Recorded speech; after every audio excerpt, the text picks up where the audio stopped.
Guys, कैसे हो आप लोग? आशा करते हैं कि आप सब ठीक होंगे। आज हम अपने विद्यालय की एक सबसे बेस्ट क्लास के अंदर आज हम भिन्नों के बारे में पढ़ाएंगे, लेकिन उससे पहले आप सभी को हम अपनी क्लास से रूबरू कराते हैं। दिखाइए, कैमरामैन से अपील रहती है हमारे सभी बच्चों को दिखाए। भाई कैसे हो बच्चों, कैसे हो?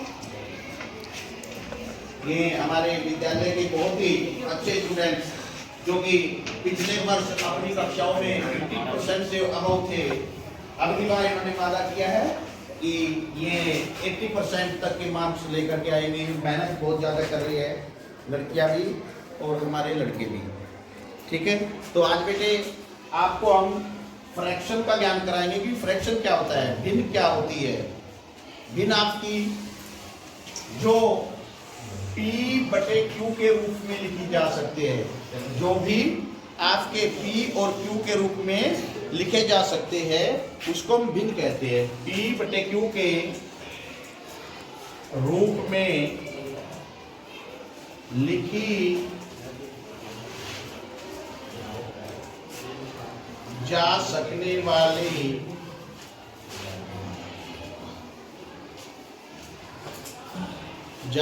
वाली संख्याएं, है ना। जैसे जहां P तथा Q प्राकृत संख्याएं हैं, प्राकृत संख्या है। उदाहरण आपके सामने, जैसे 1/3, 3/4, 4/3 डैश। ये आपकी क्या होंगी? भिन्न होंगी। अब इन भिन्नों के अलग अलग प्रकार की भिन्न आपके सामने होती है। जैसे उचित भिन्न, उचित भिन्न, इसको हम क्या कहते हैं बेटे? Proper fraction. प्रॉपर फ्रैक्शन ये क्या होता है? प्रॉपर फ्रैक्शन में आपका अंश छोटा हर बड़ा होता है। प्रॉपर फ्रैक्शन में क्या होगा? आपका अंश छोटा हर बड़ा। जहां आपका अंश छोटा होगा हर बड़ा होगा वो आपका प्रॉपर फ्रैक्शन होगा। जैसे 1/2, 3/4, 5/7, 9/11 डैश इत्यादि। नंबर दो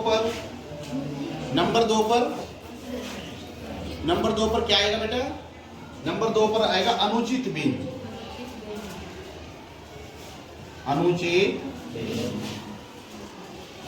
भिन्न, improper fraction, improper fraction।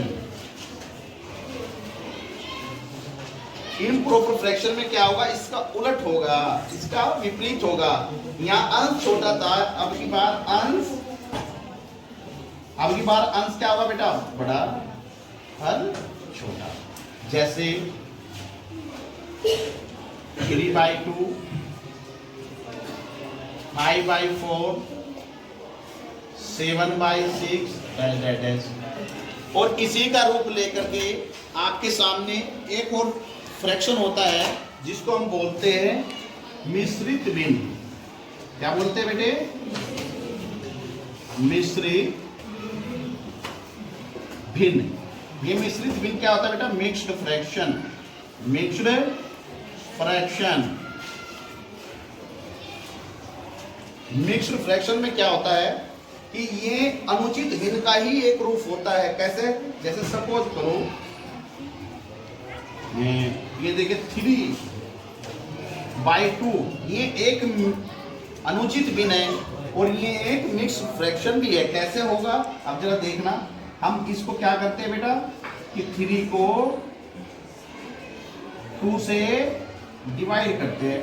2 1 जा 2, क्या बच गया? 1। तो हम इसको इस रूप दे सकते हैं कि 1 एंड 1/2। तो 1 and 1/2 आपका मिक्स्ड फ्रैक्शन कहलाएगा और 3/2 आपका अनुचित भिन्न कहलाएगा। मिक्स्ड, अनुचित, मिश्रित और अनुचित। ऐसे ही आप बहुत सारी भिन्न ले सकते हैं। 5/4 को आप क्या कहेंगे? 4 1 जा 4, 1/4। 1 and 1/4 1 सही 1/4। ये आपकी अनुचित भिन्न से मिक्स फ्रैक्शन, मिश्रित भिन्न आपकी तैयार हुई। अब इसमें जो ऊपर होता है वो क्या होता है बेटा? अंश, और जो नीचे होता है उसे हम बोलते हैं हर। ठीक है जी। और इनका अब हम इन भिन्नों को लोवेस्ट फॉर्म में, सरलतम रूप में, मानक रूप में कैसे करते हैं और दो भिन्नों का कंपेयर कैसे करते हैं। दो भिन्नों का कंपेयर, दो भिन्नों की तुलना। दूसरा टॉपिक आपका क्या आगा बेटा? कि दो भिन्नों की तुलना। दो भिन्नों की तुलना, कंपेयर बिटवीन टू फ्रैक्शन। कैसे होगी कि कौन बड़ी भिन्न होगी, कौन छोटी भिन्न होगी, हम कैसे मालूम करेंगे? तो उसके लिए जैसे मान लो कि 1/2 और आपकी 1/3 ये दो फ्रैक्शन है। हम कैसे मालूम करें कि इनमें कौन बड़ा कौन छोटा? अगर दो फ्रैक्शनों में हमें देखना है तो क्या करेंगे जी? देखिए बेटे, अब जरा एक शॉर्ट ट्रिक के माध्यम है ये आपके सामने। क्या करेंगे हम? 3 की मल्टीप्लाई इधर और इसकी मल्टीप्लाई इधर, तो क्या हो जाएगा बेटा? 3 और उधर क्या हो जाएगा आपका 2। 2 की मल्टीप्लाई वहां करी और 3 की मल्टीप्लाई इधर करी, तो कौन बड़ा है? अब बड़ा कौन होगा? 3। यानी कि आपका यहां से पता चल चुका है आपको 1/2 ग्रेटर देन 1/3। ठीक है जी। एक एग्जांपल और लेते हैं। 5/6 एंड 9/11। आपको देखना है कि कौन फ्रैक्शन बड़ा है, कौन छोटा। इन दो भिन्नों में हम कंपेयर करना है कि कौन बड़ा कौन छोटा। कैसे मालूम करें? देखिए प्यारे बच्चों, यहाँ देखो कि 11 की मल्टीप्लाई यहाँ की तो क्या आ गया? 55 और 9 की मल्टीप्लाई यहाँ की तो क्या है बेटा? 54 आता है। आपको कौन बड़ी? 55 बड़ा होता है। क्रॉस मल्टीप्लाई, दो फ्रैक्शनों में कंपेयर, तो किस तरीके से? 55 वैल्यू किसका है आपका? 5/6 ग्रेटर देन 9/11। और भी कोई आपके पास फ्रैक्शन ऐसी हो सकती है, बहुत सारी फ्रैक्शन होंगी, तो आप इनकी तुलना कर सकते हैं। आपको अच्छी तरीके से समझ में आया होगा। ठीक है, और थैंक्स। क्वेश्चन ने आपको क्या गिवन दिया कि AB लाइन CD के समांतर है। क्या है? समांतर। आपको सिद्ध क्या करना है? सिद्ध करना है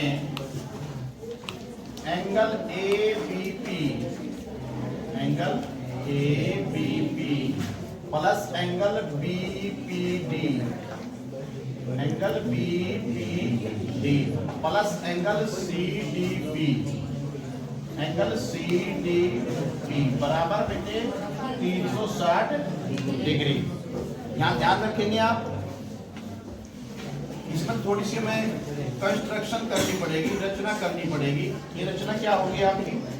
रचना हो गई कि AB के समांतर बिंदु P से एक लाइन ड्रॉ की। AB के समांतर बिंदु P से एक EF लाइन ड्रॉ की। तो क्या करें? बिंदु P से AB समांतर EF की ये रचना की आपने। अब आप देख रहे होंगे ये कौन और ये कौन, चूंकि उत्पत्ति में देखिए आप क्या करेंगे? AB समांतर EF कहां से हुई है बात आपकी? रचना से। आपने रचना से करी तो बेटे angle ABP, angle ABP plus angle EPP या BPE, angle BPE equal to 180 degree. क्यों? दो समांतर रेखाओं को यदि तिर्यक रेखा बीपी कट कर रही है तो उसके एक और स्थित अंत्य कोणों का योग, तो आप क्या कहेंगे? अंत्य कोणों का योग। ठीक है जी, ये आपकी इक्वेशन नंबर 1। इसी प्रकार से AB समांतर CD समांतर EF, रचना से होगी अभी बात कि तिर्यक रेखा PD है, इसलिए एंगल CDP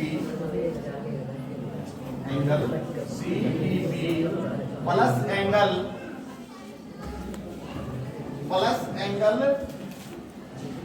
आपका क्या होगा बाबू? ये होगा DPE, angle DPE equal to 180 degree. Equation second. क्यों? अंत्य कोण।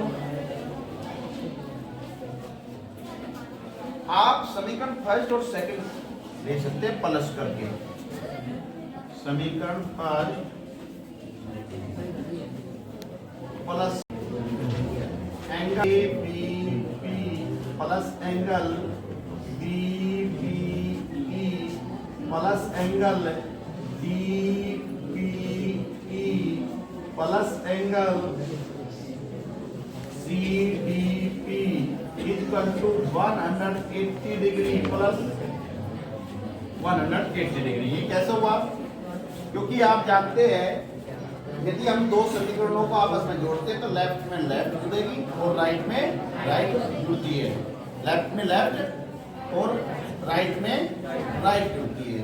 देखिए अब चूंकि ये एंगल प्लस ये एंगल तो ये पूरा कंप्लीट एंगल, तो आप लिखेंगे इस चीज को कि angle BPE plus angle DPE equal to क्या होगा बेटा?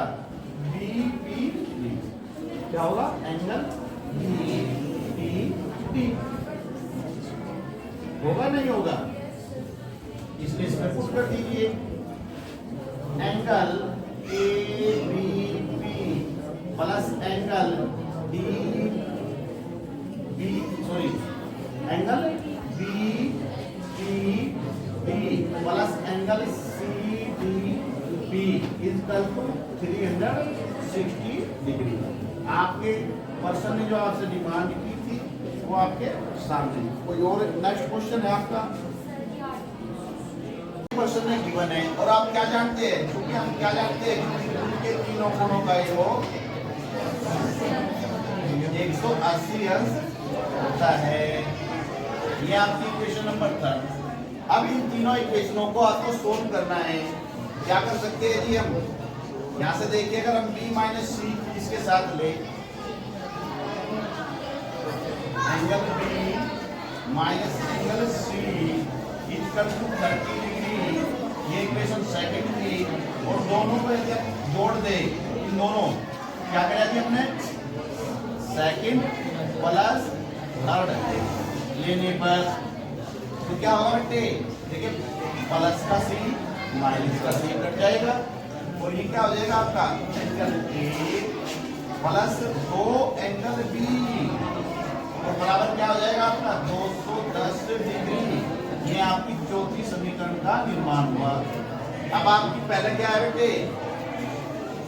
ये रही angle A minus angle B बराबर 15 डिग्री।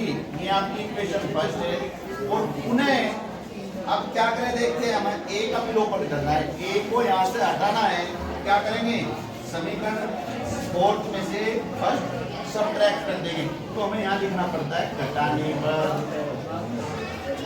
तो जब घटाएंगे तो ये माइनस, ये प्लस, ये माइनस, ये कट हुआ। यहाँ आपका एंगल बी हुआ, यहाँ आपका 210 में से 15 गई तो 195 डिग्री हुआ। तो angle B equal to 195 degree divide में 3 सीधा 80 1 डिग्री 3 2 5 50। तो एंगल बी की वैल्यू आपके सामने। एंगल बी का मान आप इस इक्वेशन में रख सकते हैं। फर्स्ट में क्या किया आपने, angle B equal to 65 degree का मान फर्स्ट में रखने पर, रखिए जी क्या है first, angle A minus B थी यानी कि 65 डिग्री और इक्वल टू कितना था बेटे 15 डिग्री। तो यहाँ से आपका एंगल ए का मान क्या निकला 15 डिग्री प्लस 65 डिग्री। इधर से जब उधर जाते हैं तो इन बदल देते हैं। एंगल ए बराबर कितना है आपका 80 डिग्री।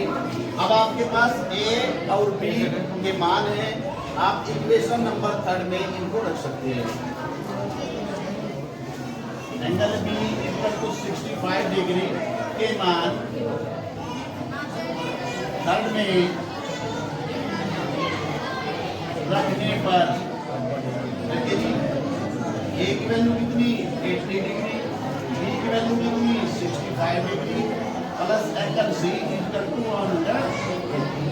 और देखिए जी 22 डिग्री और 4 प्लस एंगल सी बराबर 180 डिग्री और angle C equal to 180 degree minus 145 degree. Angle C equal to क्या रहेगा बेटा आपका 45 35 रहेगा, तो 35 डिग्री। ठीक है।